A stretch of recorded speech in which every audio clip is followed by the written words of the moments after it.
There is a tree that grows where crops fail.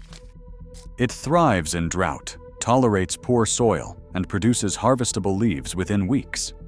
For thousands of years, families across the hottest regions on Earth relied on it daily.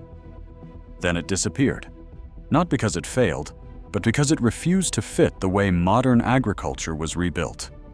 Only recently did scientists measure its leaves.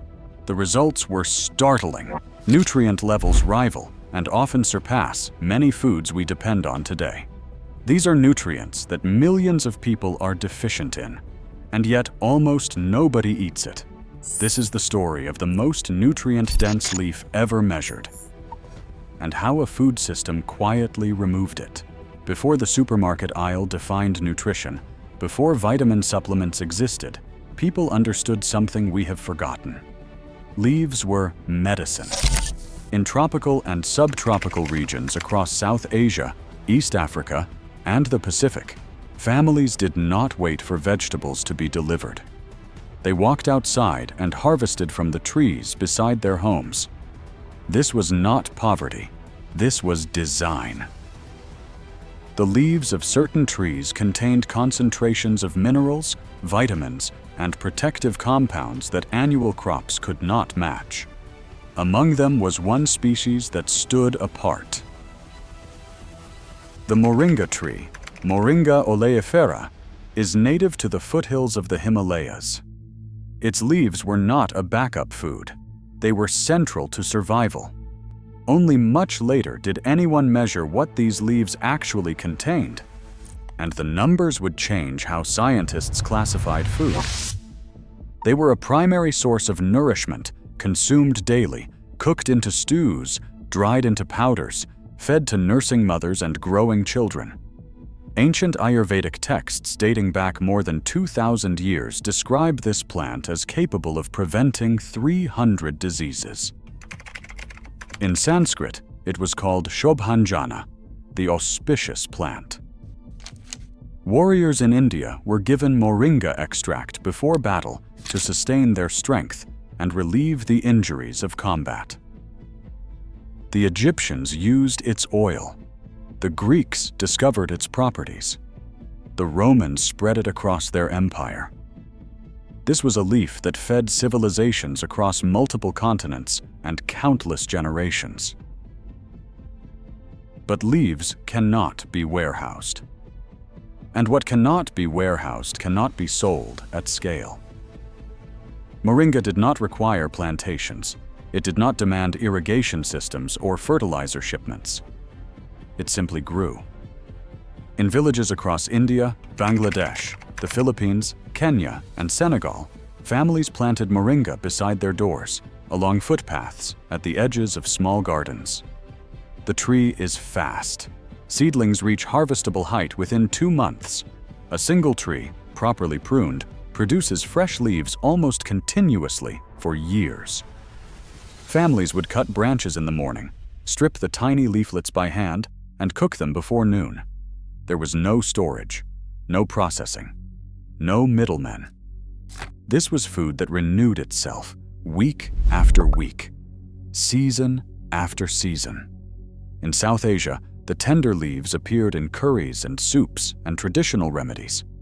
In West Africa, the dried powder was stirred into porridge to fortify meals for infants. In the Philippines, the leaves were sautéed with garlic and served alongside rice. Each culture developed its own preparation, but the pattern was identical. Moringa grew where people lived. It fed families without requiring anything beyond the tree itself. For thousands of years, that was enough.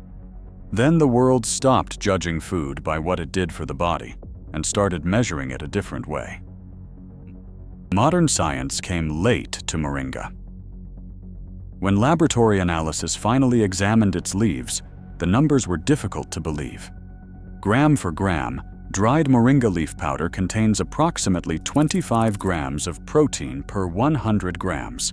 That rivals beef. It contains between 1,500 and 2,600 milligrams of calcium per 100 grams. That exceeds milk by a factor of 17. It delivers up to 25 times more iron than spinach, 15 times more potassium than bananas, and 10 times more vitamin A than carrots. It holds 7 times more vitamin C than oranges. It provides all 9 essential amino acids, making it a complete protein source, a rarity in the plant kingdom that puts it alongside eggs and meat. Peer-reviewed studies published in journals from Bangladesh to South Africa confirmed these values repeatedly. The National Research Council called moringa the most valuable undeveloped plant on the planet, at least in humanitarian terms. Researchers found its antioxidant capacity rivaled superfoods like acai and blueberries. 1 leaf. More nutrition than almost any single food measured. The question was not whether moringa was powerful. The question was why so few people had ever heard of it. The moringa tree is a biological accumulator. Its root system runs deep, often exceeding the canopy spread, drawing minerals from soil layers that shallow-rooted annuals cannot reach. Calcium, iron, magnesium, potassium, zinc, copper, and phosphorus move upward through the trunk and concentrate in the leaves. But the real secret lies in the leaf tissue itself. Unlike tubers or grains, which store energy as starch, moringa leaves function as nutrient reservoirs. They do not dilute their contents with carbohydrates. Instead, they pack vitamins, proteins, and antioxidants into a structure designed for rapid photosynthesis and high metabolic activity. Moringa also grows fast. New leaves emerge within days after pruning. This constant regeneration means the tree channels resources into fresh tissue continuously, producing leaves that are perpetually young, perpetually concentrated. Add the flavonoids, the quercetin, the chiempherol, and the chlorogenic acid, and the picture becomes clear. This is not ordinary foliage. This is a plant engineered by evolution to concentrate life-sustaining compounds into the smallest possible space. But this design didn't just feed people. It quietly changed what happened to the land beneath it. Moringa is not a taker. It gives back. Where annual crops deplete nitrogen and drain organic matter from the soil, moringa leaves return biomass. Farmers in India and Africa have used moringa trimmings as mulch and green manure for generations. When the leaves decompose, they release nitrogen, phosphorus, and potassium back into the topsoil, enriching rather than depleting the land. Studies show moringa leaf extract functions as a biostimulant, increasing the growth and yield of other crops when sprayed on their foliage. Its deep roots break compacted earth, improving water infiltration and aeration. The canopy provides shade that reduces evaporation, creating microclimates where other vegetables can survive.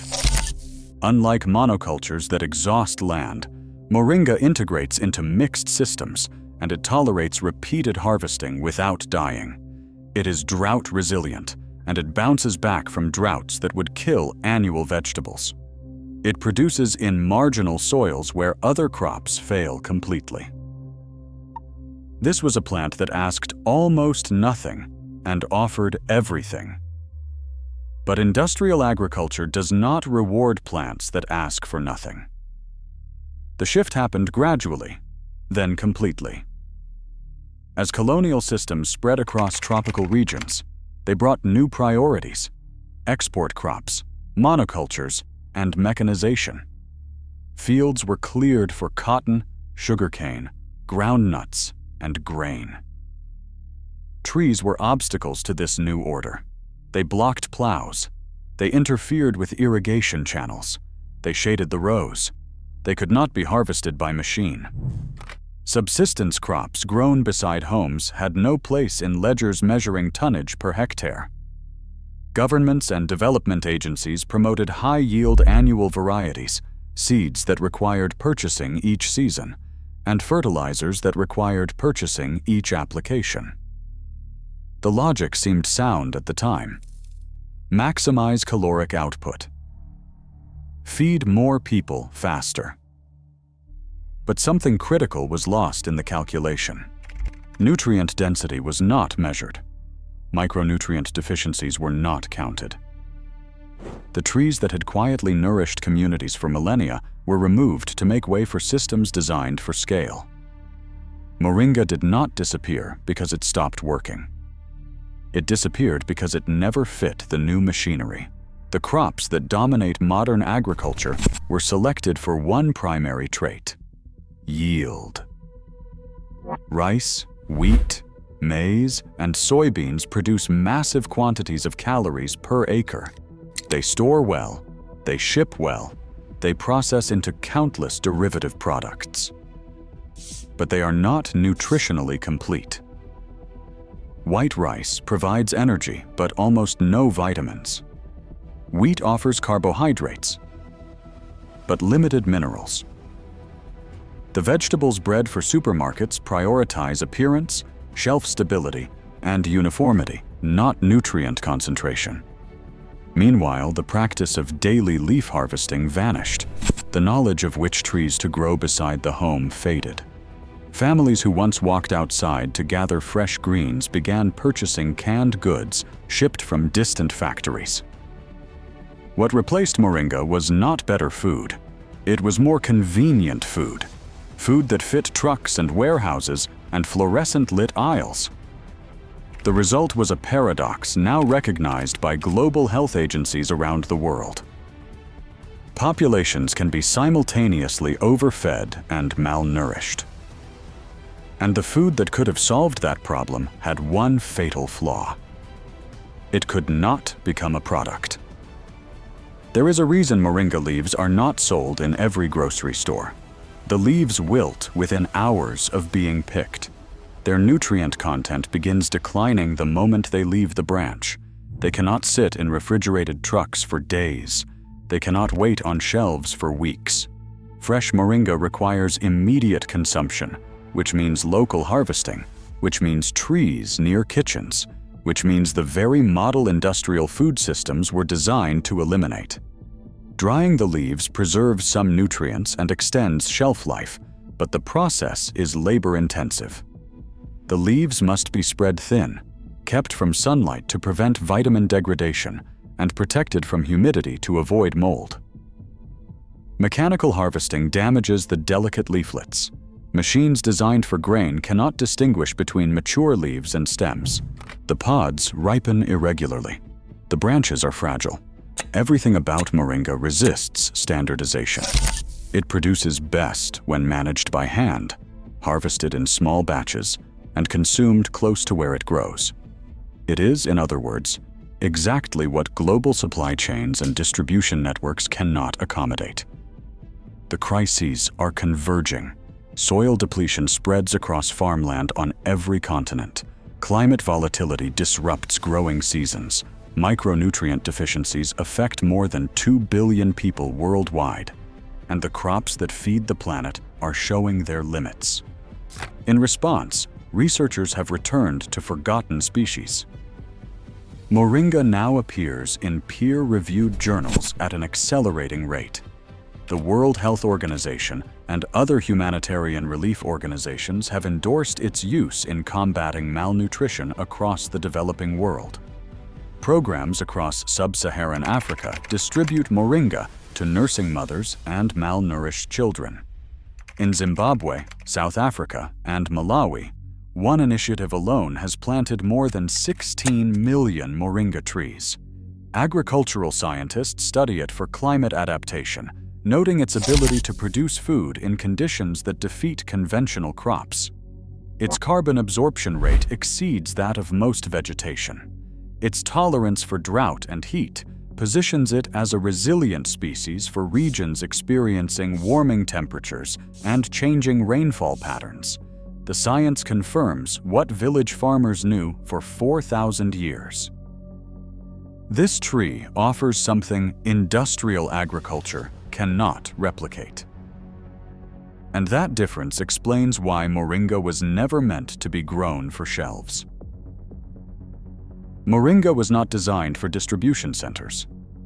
It was designed for doorways. A tree planted once, harvested daily, renewed endlessly. a source of nourishment that required no purchase orders, no transportation networks, no cold storage facilities. It belonged to a model of food production that predated commodification, a model where nutrition came from relationship, from proximity, from the simple act of walking outside and picking what was needed. When food became a product measured by its ability to travel and store and generate profit, moringa became invisible. It could not compete with crops engineered for machinery. It could not be patented. It could not be owned. And so it waited. The knowledge never fully vanished. In villages across India and Africa and Southeast Asia, families still grow moringa beside their homes. They still harvest leaves in the morning and cook them by noon. They still understand that fresh food, consumed at its peak, delivers something processed food cannot. The most nutrient-dense leaf ever measured is not lost. It is simply growing where industrial systems refuse to look, in backyards and village gardens and along forgotten footpaths. And in a century increasingly defined by scarcity and uncertainty, perhaps that is exactly where we should begin searching.